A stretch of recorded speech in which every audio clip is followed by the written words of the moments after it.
Oke, mohon maaf sekali lagi kita tidak bisa bertemu secara offline ya. Padahal udah janji kemarin ke kelas A maunya offline, tapi tidak bisa. eh Mungkin minggu depan saya usahakan ya. Oke, pertama-tama kalian kan di sini sudah semester 6 ya, artinya udah paling tua di angkatan kalian dengan adik-adik kalian maksudnya. Jadi tidak seru kalau tidak ada kejutan gitu ya. Oke, untuk yang presentasi sekarang akan saya lihat siapa yang ngumpul paling akhir ya. Jadi kelas yang ada di tengah-tengah masih aman ini ngumpulnya ya. Kita lihat bersama-sama. Kemudian yang presentasi hari ini adalah satu orang per kelompok ya, satu orang per kelompok. Kita lihat sekarang emailnya. Oke, ya yang pertama sudah kelihatan ya, kelas C, Flaviana Keisha. Ini tentang pil ya. Silakan dipersiapkan. Kemudian nanti presentasi Syarifah. Ya, yang presentasi Syarifah. Kemudian ini kelas C juga. Kemudian ini yang kelompoknya Talita, kelas B kelompok 4. Ya, ini yang presentasi nanti Heri Kurniawan. Kemudian ini kelas D tapi ini tentang apa ini Anggra ini tentang pil kayaknya. Jadi yang berikutnya kelas A, kelompoknya Naifa. Ini ada Mayati ya. Nanti yang presentasi si Made Naifa. Oke, sudah dimengerti. Silakan masing-masing kelompok mempersiapkan presentasinya maksimal 15 menit satu kelompok.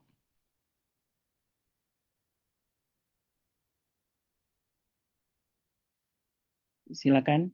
Mungkin dari apa dulu? Pil dulu boleh. Kelompok C, kelas C maksudnya. Oke,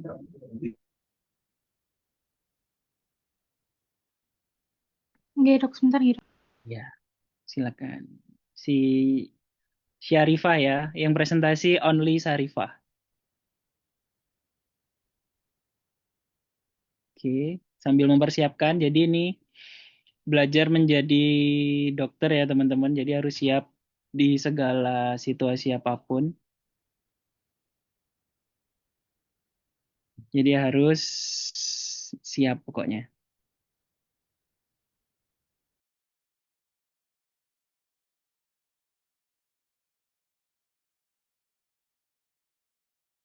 Izin share screen gak, dok?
Silakan bisa dimulai kalau sudah siap.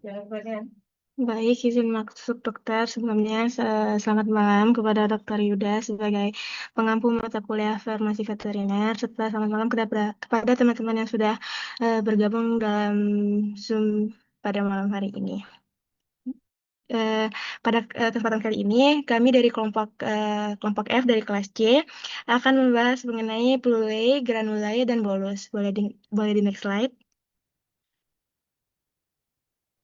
Adapun untuk anggota kelompok kelas F itu ada saya sendiri, Syarifah Safina Najat dengan NIM akhir 009, Nika Dedi Tamahayani dengan NIM akhir 061, Loviana Kesya Irawan dengan NIM akhir 100, dan Nimadi Ayu Herlina Pradewi dengan NIM akhir 180. Boleh next slide. Baiklah, yang pertama itu untuk pendahuluan. Farmasi veteriner mempelajari pembuatan, penyimpanan, penyaluran, dan penggunaan obat pada hewan untuk menjaga kesehatan serta meningkatkan produktivitas. Dalam praktiknya, bentuk sediaan obat harus disesuaikan dengan jenis hewan, ukuran tubuh, dan cara pemberian.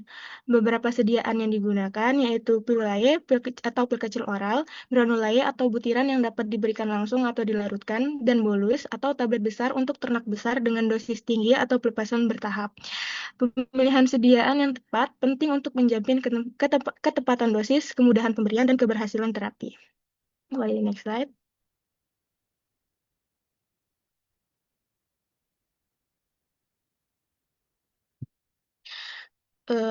Baiklah, selanjutnya untuk definisinya sendiri, pilae atau pil adalah merupakan bentuk sediaan padat, bundar, dan kecil yang mengandung bahan obat dan dimaksudkan untuk pemakaian oral. Saat ini sudah jarang ditemukan karena tablet dan kapsul. Masih banyak ditemukan pada seduhan jamu. Yang selanjutnya itu adalah granulae. Granulae ini merupakan sediaan obat tersendiri yang berbentuk partikel-partikel seragam. Yang terakhir adalah bolus. Bolus sendiri merupakan tablet berukuran besar yang digunakan dalam pengobatan hewan, umumnya untuk hewan besar. Boleh next slide. Selanjutnya, karakteristik sediaan. Untuk pil ini sendiri, untuk bentuk dan ukurannya berbentuk padat, bulat, lonjong telur, seperti telur, dan diberikan secara oral. Untuk beratnya sendiri kurang lebih 100 sampai dengan 300 mg. Untuk komposisinya, obat ditambah massa pil sebagai pengikat dan pembasah. Untuk kandungannya sendiri ada zat aktif, pengisi, pengikat, pembasah, dan coating atau coating opsional. Untuk tujuannya menutupi rasa atau bau yang tidak enak agar mudah ditelan. Untuk kualitas kompak, simetris, cukup keras, mudah hancur di haluan cerna. Untuk granulae, untuk bentuk dan ukurannya sendiri itu partikel kecil atau butiran, ukurannya seragam. Untuk komposisinya, zat obat dicampurkan dengan eksipien yang dibentuk menjadi granul. Untuk kandungannya sendiri itu zat aktif, pengisi, pengikat, penghancur, dan tambahan opsional yang bertujuan untuk memperbaiki aliran, memudahkan pencetakan, mencegah segregasi, meningkatkan stabilitas. Untuk kualitas sendiri, aliran baik, cukup kuat, mudah larut, dan kadar air terkontrol. Untuk bolus, bentuk dan ukurannya itu padat, besar, silindris atau berbentuk lonjong ataupun bulat, dan diberikan untuk hewan besar. Komposisinya sendiri, zat obat ditambahkan eksipien dan dipadatkan menjadi massa keras. Untuk kandungannya, zat aktif dosis besar, pengisi, pengikat, penghancur, dan tambahan opsional. Tujuannya untuk memudahkan pemberian dosis besar, tepat dosis, dan menutupi rasa atau bau obat. Untuk kualitasnya padat, kuat, tidak mudah pecah, serta larut terukur di saluran cerna. Baik, next slide.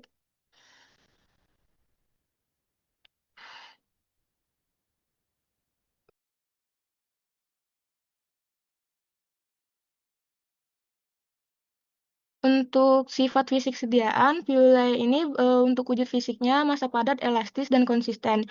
Permukaannya halus, dapat dilapisi dengan coating. Untuk bobotnya sendiri itu umumnya 100 sampai dengan 300 mg. Untuk kekuatannya mudah dibentuk saat dibuat, serta keras setelah kering.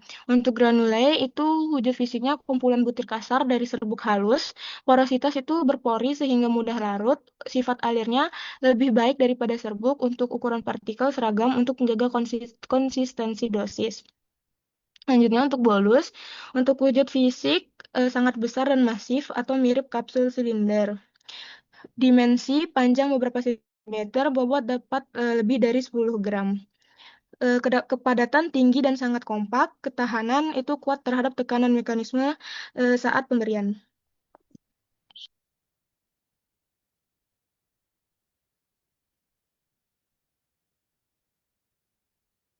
Boleh di next slide.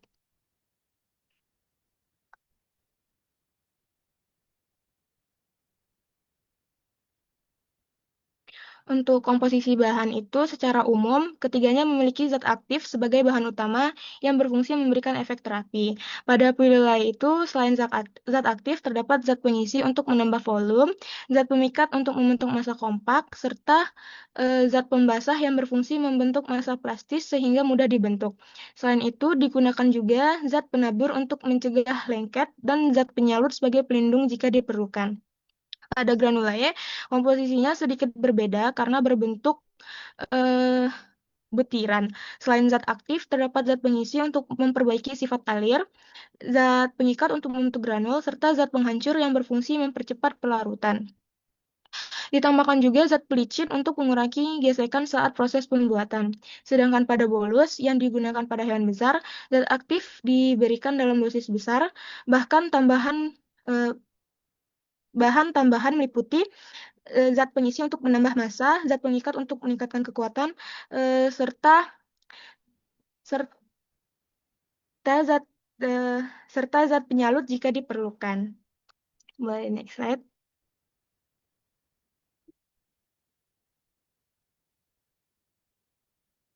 Untuk metode pembuatannya itu, pada wilayah diproses dimulai dari penimbangan dan pencampuran bahan hingga homogen. Kemudian ditambahkan zat pengikat dan pembasah untuk membentuk massa plastis. Massa tersebut digulung, dipotong sesuai dosis, kemudian dibulatkan dan dapat ditaburi atau dilapisi. Untuk granule, terdapat dua metode yaitu granulasi basah dan granulasi kering. Pada granulasi basah ini, serbuk dicampur lalu ditambahkan larutan pengikat hingga menjadi massa lembab. Kemudian diayak menjadi granul dan dikeringkan. Sedangkan pada granulasi kering, serbuk langsung dikompresi tanpa cairan, lalu dihancurkan menjadi granul. Untuk bolus, prosesnya mirip pembuatan tablet, yaitu penimbangan dan pencampuran bahan. Pembentukan asap padat, kemudian dicetak menggunakan alat tekan.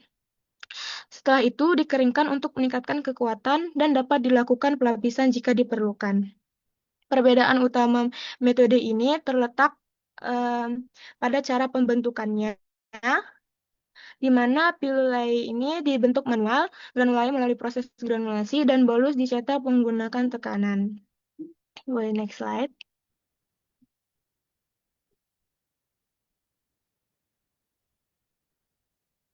Selanjutnya itu untuk fungsi dan kegunaan. Untuk sediaan pilulai itu berfungsi sebagai sediaan obat oral dengan dosis kecil hingga sedang, karena bentuknya kecil dan dosisnya terkontrol. Pilulai umumnya digunakan pada hewan kecil seperti anjing dan kucing. Sediaan ini juga cocok untuk terapi individual di mana ketepatan dosis sangat penting. Selanjutnya, sediaan granula itu em, berfungsi sebagai sediaan yang diberikan melalui pakan atau air minum. Hal ini membuat granulanya sangat cocok untuk pengobatan secara massal, misalnya pada ternak ataupun unggas. Selain itu, bentuk granul memudahkan pencampuran dan distribusi obat sehingga lebih praktis dalam penggunaan di lapangan. Sedangkan untuk sediaan bolus digunakan untuk pemberian obat dengan dosis yang besar dalam satu kali pemberian. Sediaan ini biasanya diberikan pada hewan besar seperti sapi dan kuda. Balu juga dapat digunakan untuk terapi dengan dosis tinggi atau pelepasan obat secara bertahap di dalam tubuh hewan. Boleh di next slide.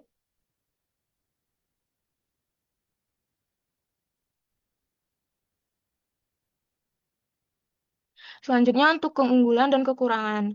Yang pertama itu pada sediaan pil lain ini memiliki keunggulan utama yaitu mudah dalam penyesuaian dosis karena berbentuk unit kecil sehingga cocok untuk terapi individual. Selain itu, proses pembuatannya relatif sederhana dan tidak memerlukan alat yang kompleks. Namun, pil lain memiliki beberapa kekurangan yaitu stabilitas yang rendah terhadap suhu dan kelembapan, dibuat secara manual, serta keseragaman dosis bisa bervariasi. Oleh karena itu, penggunaannya saat ini mulai berkurang dan digantikan oleh sediaan modern. Selanjutnya itu pada sediaan granulae. Granulae ini memiliki keunggulan dalam sifat alir yang baik dan tidak mudah berdebu, sehingga lebih aman dalam penanganan. Selain itu, distribusi zat aktif lebih merata dan sangat cocok untuk pengobatan massal karena bisa dicampur ke dalam pakan atau air minum. Namun, untuk kekurangannya sendiri, dosis yang diterima hewan bisa berbeda-beda tergantung dengan konsumsi. Selain itu, proses pembuatannya lebih kompleks dan memerlukan kontrol yang baik terhadap kelembapan. Selanjutnya, keunggulan dan kekurangan pada sediaan bolus. Bolus memiliki keunggulan dalam memberikan dosis besar dalam satu unit, sehingga sangat efisien untuk hewan besar seperti sapi. Selain itu, beberapa bolus memiliki sistem pelepasan terkendali yang membuat efek obat lebih lama. Namun, untuk kekurangannya sendiri, bolus memerlukan alat khusus dalam pemberiannya, dan beresiko sulit ditelan jika tidak dilakukan dengan teknik yang tepat. Selain itu, sediaan ini tidak cocok untuk hewan kecil. Next slide.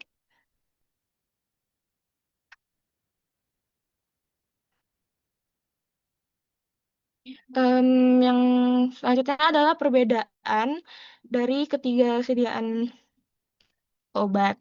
Yang pertama itu bentuk. Untuk pil itu berbentuk bulat kecil, sedangkan pada granula itu berbentuk butiran, sedangkan pada bentuk untuk bolus adalah padat besar. Selanjutnya untuk target, untuk pil ini ditargetkan untuk hewan-hewan kecil seperti anjing dan kucing. Granula ini untuk populasi massal, dan untuk bolus ini biasanya diberikan kepada hewan-hewan besar. Untuk teknik pemberiannya sendiri, pil ini dapat diberikan oral secara langsung. Untuk granulae dapat dicampurkan dengan pakan ataupun air, sedangkan untuk pemberian bolus perlu menggunakan alat khusus. Selanjutnya, dari segi pemberian dosis, pil ini diberikan dalam dosis kecil, granulae diberikan dalam dosis sedang, dan bolus diberikan dalam dosis yang besar. Boleh next slide. Nah, untuk berikut ini untuk contoh penulisan resepnya. Boleh next slide. Selanjutnya adalah kesimpulan. Jadi, sediaan obat dalam bentuk pil granulae, dan bolus merupakan sediaan padat yang seringkali digunakan secara per oral. Ketiganya memiliki karakteristik dan fungsi yang berbeda disesuaikan dengan jenis hewan dan kebutuhan terapi. Pil ini umumnya cocok digunakan pada terapi individual hewan kecil, granulae untuk pengobatan massal karena mudah dicampurkan ke pakan atau minum, sedangkan untuk bolus umumnya digunakan untuk hewan besar. Pemilihan sediaan perlu diperhatikan untuk meningkatkan efektivitas pengobatan, ketepatan dosis, serta kemudahan dalam pemberian obat di lapangan. Next slide. Baiklah, sekian pemaparan materi dari kelompok F dari kelas C. Mungkin apabila ada masukan dari Dok Yuda dan teman-teman dipersilakan. Terima kasih. Oke, terima kasih Syarifah. Sudah bagus sekali ya materinya. Cuman ada sedikit yang melenceng di sini. Coba silakan kembali. Coba di ininya di slide-nya di perbedaan tadi. Di resep-resep aja. Iya, ini resep dapat dari mana? Buat sendiri kah?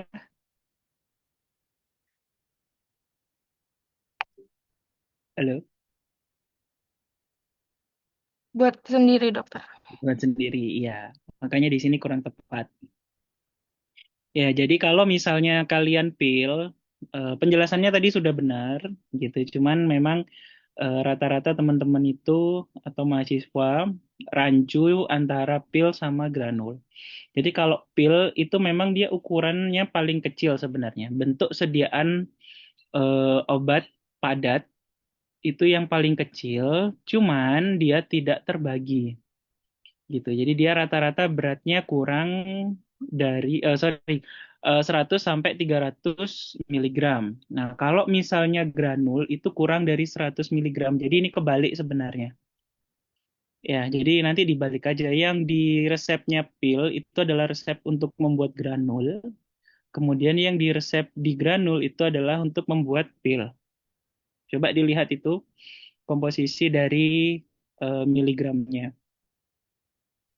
Ya. Seperti itu. Kemudian kalau misalnya di granul, ya sebenarnya ada tambahannya lagi namanya eh, ada singkatannya di atasnya itu sebelum dibuat MF itu untuk pembuatan sediaan itu ada tambahan namanya PPP, pulvis propylules namanya. Gitu. Jadi dia bahan tambahan untuk dibuat menjadi granul. Tapi untuk kalian untuk S1 sebenarnya nggak masalah nulis seperti ini sudah bagus. Cuman jangan sampai salah. Jadi kalau granul coba dilihat lagi ke gambarnya tadi ada kan gambar di komposisi dan bahan kalau nggak salah. Nah, ini kan ada pil. Sudah benar gambarnya. Granul seperti ini. Jadi kalau misalnya kalian pernah makan Rinos atau minum obat Rinos, kan isinya granul-granul. Atau kalau misalnya di kita di obat hewan itu pakan pakan ikan, nah itu bentuknya granul. Artinya ketika tadi membuat resepnya MF Gran nomor 10, berarti satu biji itu kalian ambil, bukan satu kapsul seperti ini, gitu. Jadi granul itu, nah ini salah satu di soal CBT saya juga ada perbedaan seperti ini. Jadi semuanya sama, ada granul, ada pil, ada tab, ada bolus, kemudian ada kapsul. Nah, semuanya sama isinya. Cuman yang bikin membuat obat itu salah atau sorry, tepat atau tidak itu adalah di berat badan hewannya. Gitu. Kalau berat badannya dia di bawah 1 kilo, ya, itu boleh diberikan granul. Ya, kalau dia obatnya apa namanya beratnya di atas 1 sampai 10 kilo itu boleh pil. Ya, kalau lebih besar dari itu, atau di atas 10 kilo atau 20 kilo, itu dipakainya adalah bolus.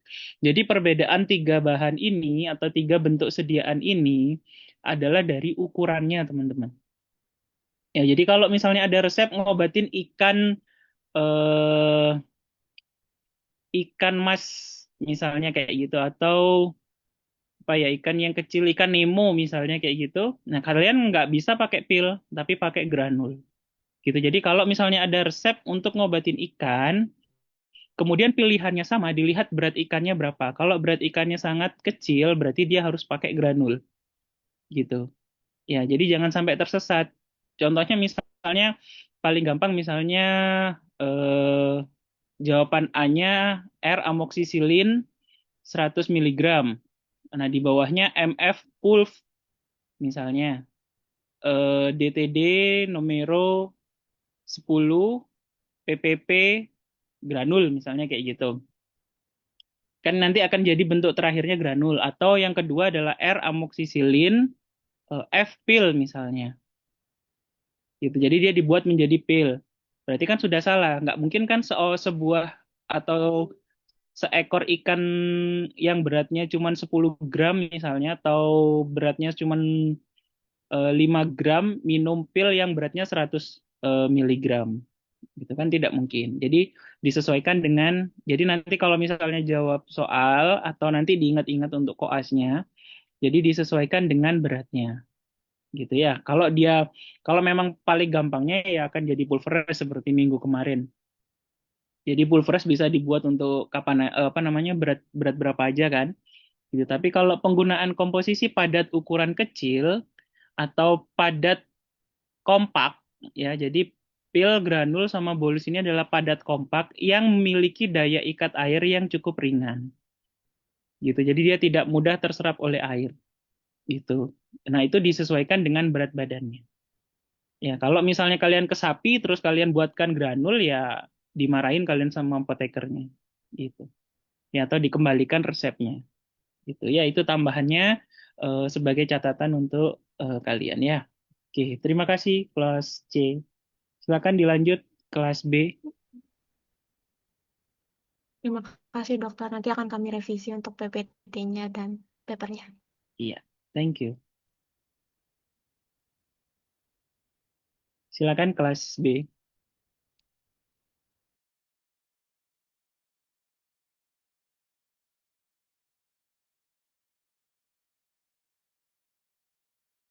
Cek.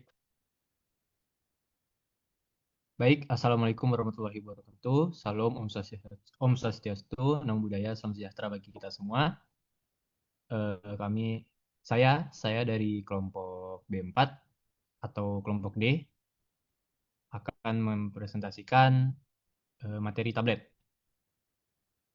dengan anggotanya Talita, kemudian Yaumil, kemudian Amanda, dan saya sendiri Hari Kurniawan. Oke, tablet ini merupakan salah satu bentuk sediaan farmasi ya, yang padat, terus juga sering digunakan. Biasanya itu lewat rute oral. Kemudian sediaan ini tuh bentuknya dosis tunggal yang ada zat aktifnya.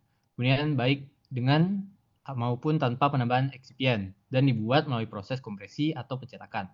Secara umum, tablet banyak dipilih karena sifatnya yang praktis, memiliki stabilitas yang baik, serta mampu memberikan dosis secara akurat, sehingga menjadi salah satu bentuk sediaan yang paling dominan dalam praktik farmasi.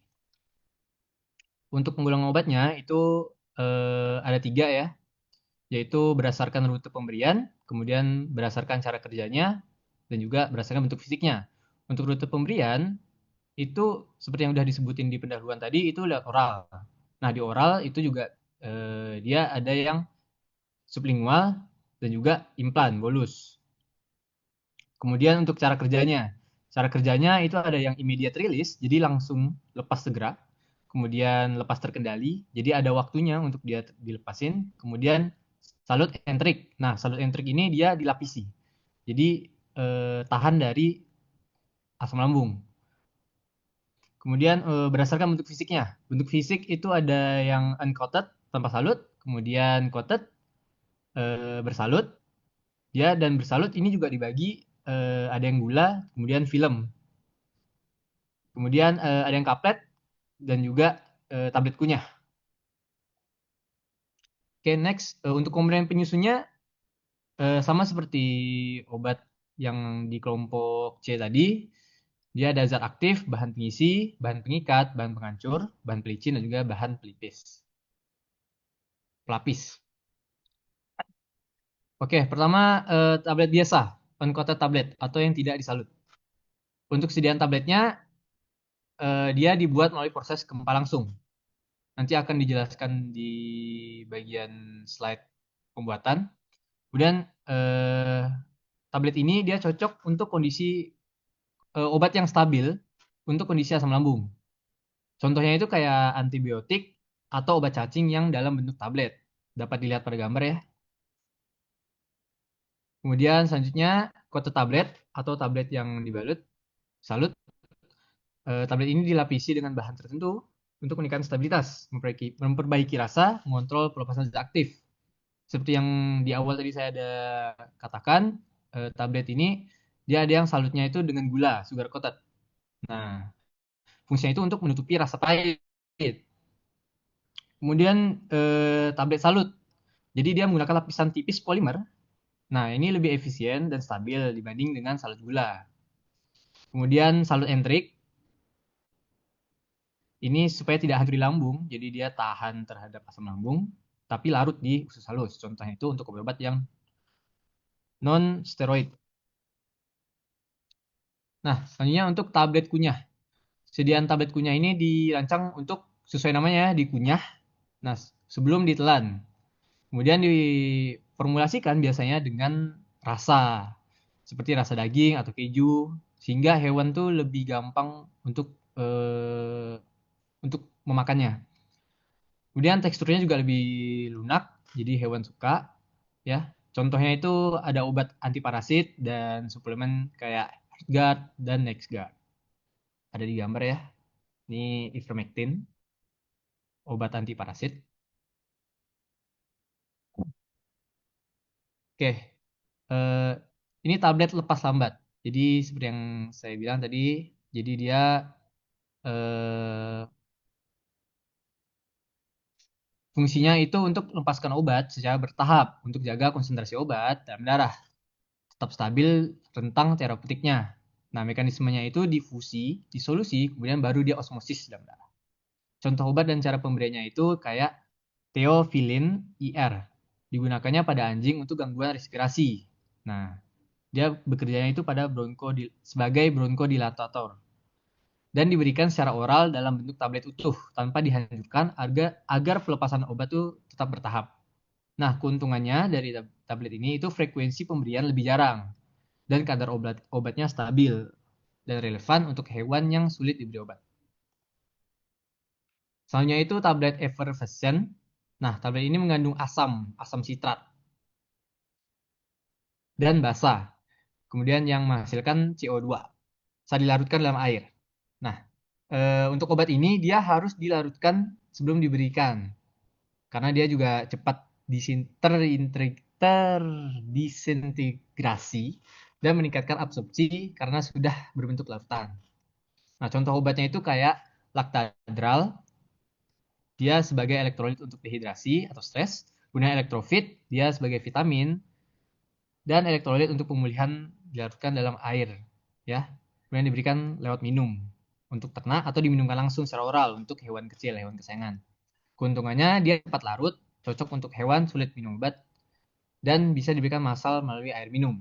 Nah, untuk obat ini mungkin rata-rata banyak untuk obat yang tipikalnya suportif. Oke, selanjutnya proses pembuatan obat. Nah, proses pembuatan obat ini ada 3 ya, granulasi basah, granulasi kering, dan juga kempa langsung. Kempa langsung ini kayak obat tablet normal yang di awal. Nah, granulasi basah itu tahapannya serbuk, pencampuran, kemudian penambahan larutan pengikat, masa basah, pengayakan, pengeringan, kemudian pengayakan ulang, penambahan pelicin, kemudian barulah keempat tablet dijadikan tablet. Dipadatkan maksudnya ya. Selanjutnya granulasi kering, serbuk menjadi terus pencampuran, pemadatan, kemudian penghancuran, pengayakan, penambahan pelicin, baru dipadatkan keempat tablet. Selanjutnya kempa langsung, jadi dia dari serbuk, pencampuran, penambahan pelicin, kemudian langsung 4 tablet.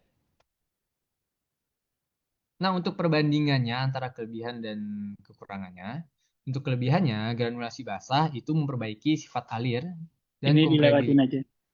Oh, lewatin aja. Baik. Oke, nah ini untuk parameter uji kualitas tabletnya. Jadi untuk menguji kualitas tablet itu dibagi jadi 4 ya, keseragaman bobot, kekerasan, kerapuhan, kemudian juga waktu hancur, dan juga uji solusinya.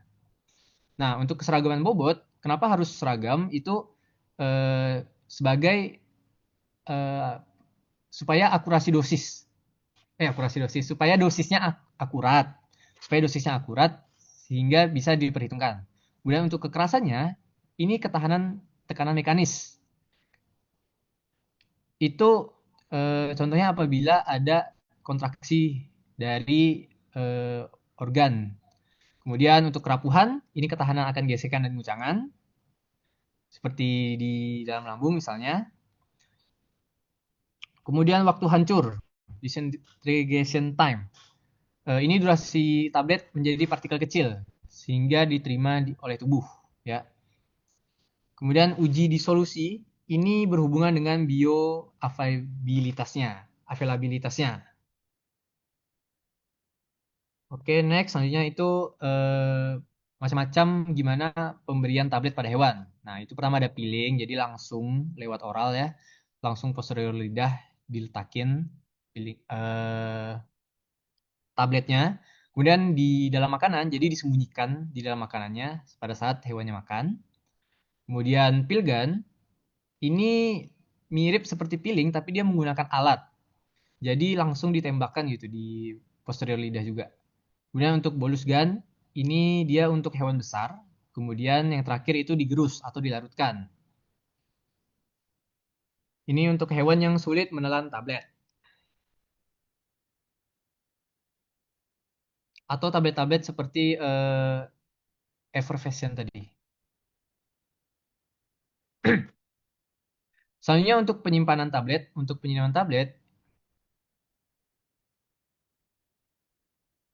yang perlu diperhatikan yaitu tidak disimpan di tempat yang panas atau lembab karena dapat merusak kualitas obat, kemudian disimpan dalam wadah asli untuk mencegah kontaminasi. Juga informasi penting ya, kayak nama obat, batch, kemudian tanggal kadaluarsanya. Terus kalau dipindahkan juga harus diberi label yang jelas dan lengkap. Kemudian disimpan dengan mempertahankan bentuk sediaan dan dipisahkan dari sediaan yang lain. Kemudian menggunakan sistem FIFO dan FIFO dalam pengelolaan stok.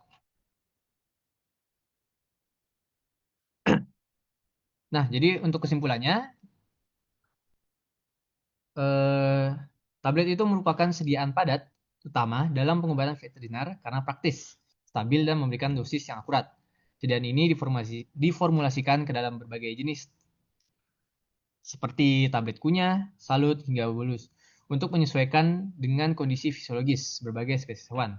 Pada akhirnya, proses produksi yang sesuai standar mutu, teknik pemberian yang tepat, serta cara penyimpanan yang benar sangat menentukan efektivitas dan keamanan terapi pengobatan. Baik, sekian dari kelompok B4 atau kelompok D di kelas B. Terima kasih. Saya kembalikan kepada Dok Yuda. Oke, thank you Heri. Nggak ada contoh resepnya, nanti tolong ditambahin ya Heri. Baik, dokter. Iya, jadi kalau misalnya sekarang kita bahas di tablet, jadi perbedaan apa bedanya tablet, pil, granul dan yang lainnya. Jadi kalau pil, granul dan bolus tadi itu dia lebih padat dan kompak, teman-teman. Ya, jadi daya ikat airnya dia rendah. Gitu. Kalau di tablet, nah itu dia tidak begitu kompak dan kerapatannya tidak begitu rapat dibandingkan dengan pil. Gitu. Makanya dia gampang dibagi-bagi. Kalau pil itu cukup susah untuk dibagi-bagi lagi. Itu perbedaannya nanti ya. Tolong diingat-ingat. Oke, selanjutnya kelas A, silakan Madi Neva. Baik dok, izin share screen dok. Iya, silakan.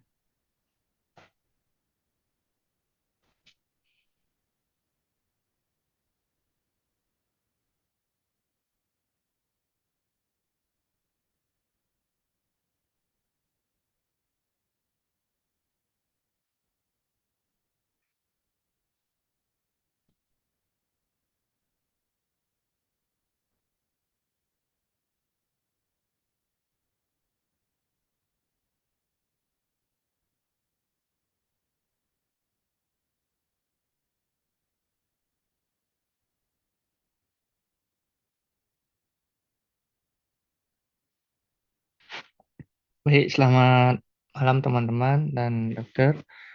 Eh, kami dari kelompok E ingin mempresentasikan materi tentang kapsul. Bisa di next slide.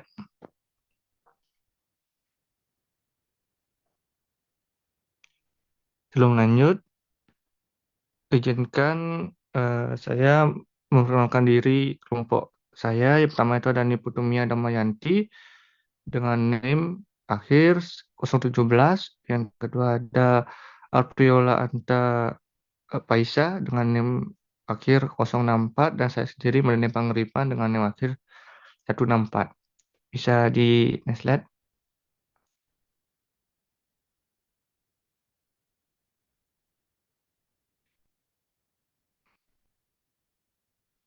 Baik, yang pertama itu ada definisi yang dimana kapsul adalah sediaan obat padat yang membungkus bahan aktif dalam cangkang larut berbahan gelatin atau nabati. Umumnya diberikan secara oral. Sediaan ini berfungsi melindungi stabilitas obat dari faktor lingkungan serta menutupi rasa pahit yang tidak enak. Dalam praktik veteriner, kapsul sangat diandalkan karena penggunaannya yang praktis, dosis yang lebih akurat, dan memudahkan pemberian obat pada hewan. Bisa di next.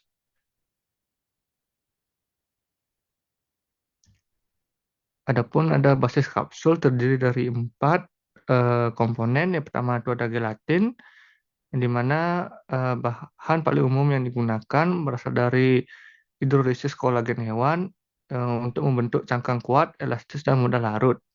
Yang kedua itu ada PMC yang dimana alternatif non hewani dari selusur nabati, cocok untuk kapsul vegetarian dan stabil terhadap suhu dan kelembaban. Yang ketiga ada Plasteenzer, contohnya itu ada gliserin atau sorbitol untuk memberikan sifat lentur pada kapsul lunak untuk mencegah kapsul rapuh. Yang terakhir ada air untuk menjaga kelembaban dan kestabilan kapsul. Kadar air berlebihan atau kurang dapat menurunkan mutu kapsul. Bisa di slide.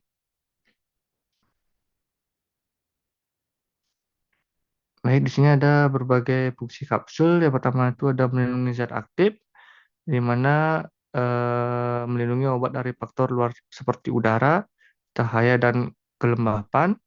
Yang kedua ada menutupi rasa dan bau tidak enak, untuk membantu menutupi rasa pahit dan bau menyengat sehingga lebih mudah diberikan pada hewan. Yang ketiga adalah memudahkan pemberian dosis, di mana kapsul memungkinkan dosis obat dibuat lebih akurat dan seragam. Yang keempat ada mempermudah penelanan, di mana bentuk kapsul umumnya halus dan licin sehingga lebih mudah ditelan dibandingkan tablet.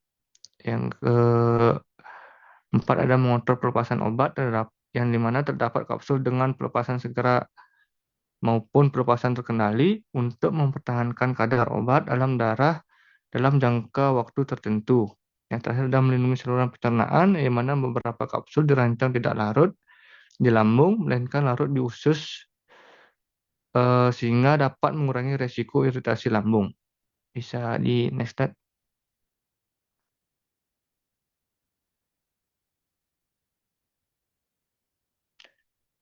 Oke, kita masuk ke pengulangan kapsul.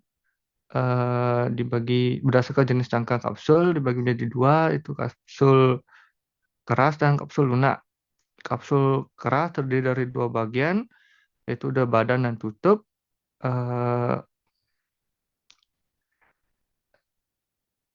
Isinya itu biasanya serbuk granul dan bahan kering, umumnya berbahan gelatin dan digunakan untuk obat oral. Yang kedua itu kapsul lunak, bentuknya menyatu seperti yaitu opal, elips atau lonjong. Dia memiliki dinding lebih tebal dan elastis. Isinya itu cairan, minyak, dan semi cair. Dia mengandung gelatin dan pelunak. Biasanya rute pemberiannya itu oral, rektal, vaginal, dan topikal. Bisa di next slide.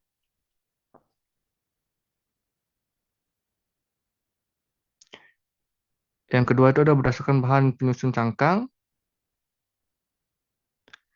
yang dibagi menjadi dua. Yang pertama gelatin dan non-gelatin. Yang gelatin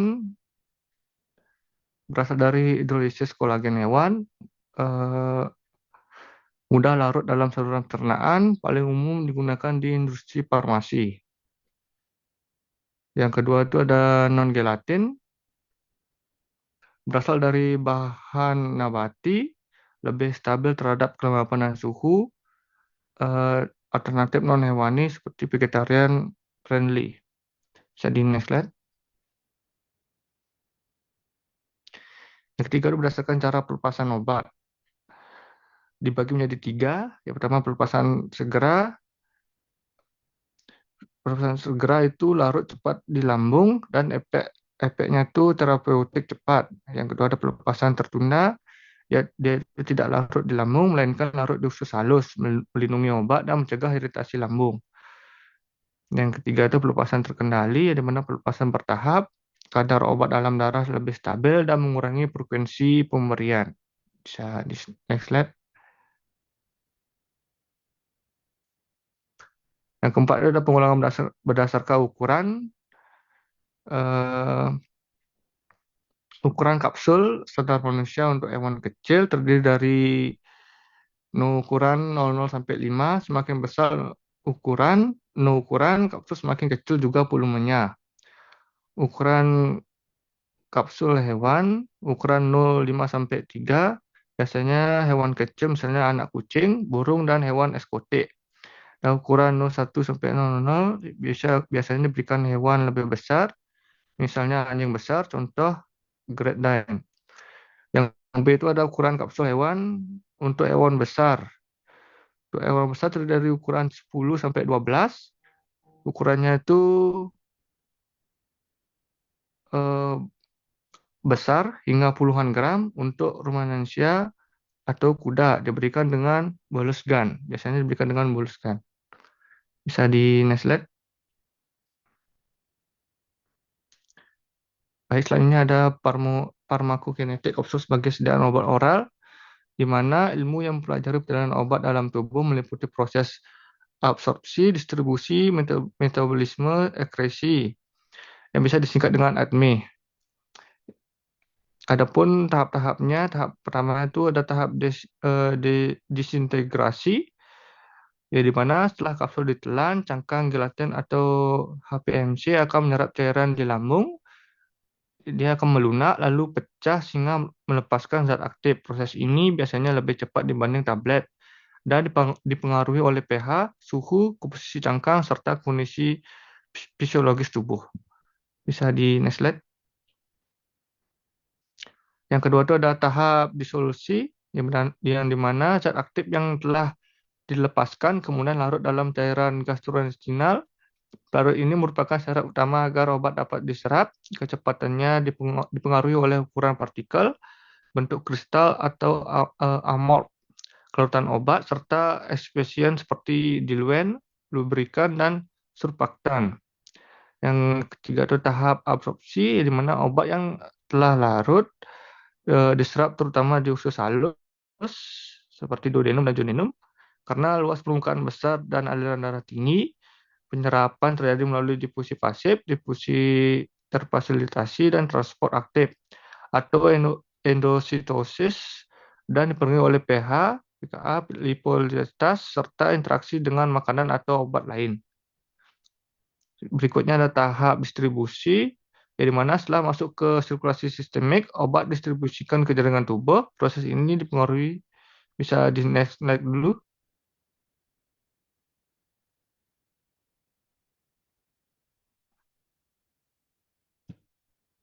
Baik, saya ulang. Di sini ada tahap distribusi, di mana setelah masuk di sirkulasi sistemik, obat distribusikan ke jaringan tubuh.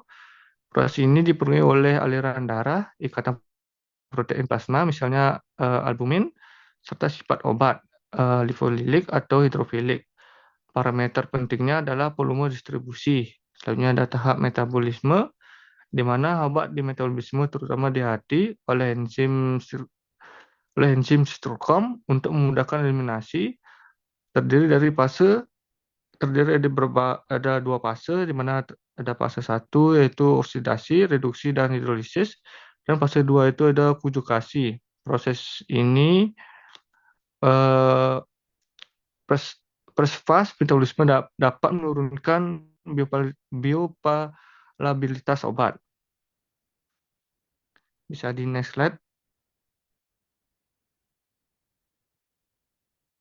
Selanjutnya ada tahap ekskresi, di mana obat dan metabolit dikeluarkan dari tubuh, terutama melalui ginjal, dalam urin, jalur lain meliputi empedu, feses, paru-paru, keringat, dan saliva. Proses ini dipengaruhi oleh fungsi ginjal, pH, urin, dan ikatan protein.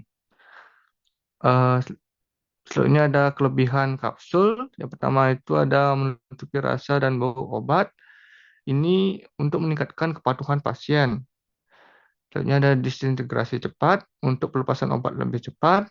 Terus ada mudah ditelan untuk lebih nyaman dibandingkan tablet besar. Fleksibel formulasi, biasanya berbentuk serbuk, granula, pelet, dan cair. Bisa di next slide. Walaupun kekurangan kapsul, yang pertama itu adalah sensitif terhadap kelembapan dan suhu. Dia biasanya mudah rusak.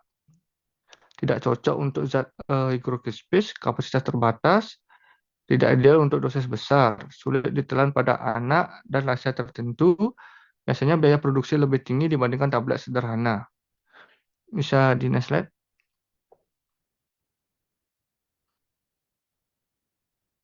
Baik, kita masuk ke kesimpulan, di mana kapsul merupakan sediaan farmasi padat yang berperan penting dalam pengantaran obat pada manusia dan hewan karena mampu melindungi zat aktif, menutupi rasa dan bau, serta meningkatkan ketepatan dosis. Kapsul memiliki fleksibilitas formulasi dan dapat diklasifikasikan berdasarkan cangkang, bahan, mekanisme pelepasan, serta ukuran. Secara farmakokinetik, kapsul memiliki bioavailabilitas yang baik dan onset kerja yang relatif cepat, meskipun praktis dan meningkatkan kepatuhan pasien. Kapsul memiliki keterbatasan seperti sensitivitas terhadap kelembapan dan kapasitas dosis yang terbatas. Adapun saran untuk pemilihan bahan dan jenis kapsul perlu disesuaikan dengan karakteristik zat aktif serta tujuan terapi, termasuk mempertimbangkan penggunaan bahan alternatif seperti APMC. Selain itu, formulasi dan ukuran kapsul harus disesuaikan dengan kondisi pasien, terutama pada hewan. Peningkatan penelitian dan pengalaman tenaga kesehatan juga diperlukan agar penggunaan kapsul menjadi lebih tepat dan aman dan efektif. Bisa di next slide. Baik, mungkin sekian presentasi dari kelompok kami. Saya serahkan kepada dokter. Oke, terima kasih Neva. Nanti belajar berbicara lagi ya Neva ya, biar lebih bagus. Biar lebih percaya diri nanti biar jadi dokternya ya. Oke, sudah bagus, cuman tambahkan resep seperti biasa ya untuk di papernya. Di kelompok yang lain juga seperti itu. Kalau misalnya belum ada resepnya, silakan ditambahi ya. Yang minggu lalu juga sama. Oke, sekarang kita di kapsul. Di kapsul gampang sekali, tinggal penambahan cangkang gitu aja. Ketika obat itu ditambahkan oleh cangkang, kapsul, ya udah jadi kapsul gitu aja. Mau dia cair, padat, semi cair atau yang lainnya. Kalau dimasukkan ke dalam cangkang kapsul namanya kapsul. Ya, itu aja. Jadi biasanya kalau yang di kapsul ini rata-rata kurang ketelitian mahasiswa adalah di resepnya.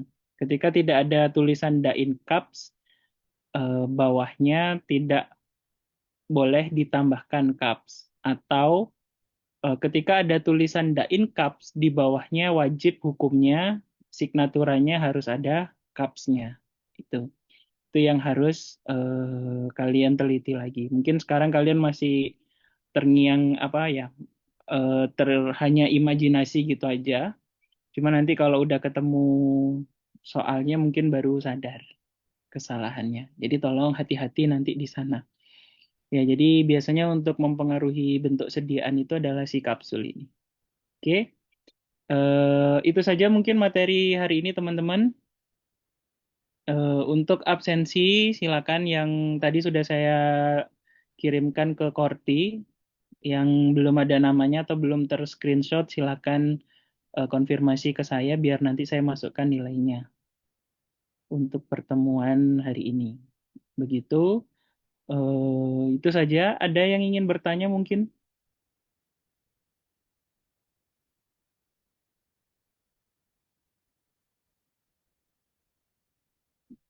Tidak ada. Kalau tidak ada, saya ingatkan lagi untuk hari Senin besok kita praktikum terakhir untuk farmasi, yaitu rute pemberian obat dan pembuatan pulveres. Oke, jadi tolong disiapkan yang kelas D pagi dan kelas B-nya yang siang. Oke, kalau bisa cari tikusnya yang agak besar ya teman-teman, jangan mencit. Kalau bisa di atas 50 gram. Ya, biar kalian tidak menyiksanya. Oke, itu saja catatan dari saya. Kurang lebihnya saya mohon maaf. Jangan lupa hari Senin nanti membawa tikus per kelompok dan spike minimal 4. Yang satu sesi. Oke, kalau tidak ada pertanyaan, terima kasih atas kehadirannya. Semoga dapat ilmu baru dan bermanfaat bagi masa depan kalian. Saya akhiri, selamat malam. Selamat malam, terima kasih dok. Terima kasih dok. Terima kasih dok.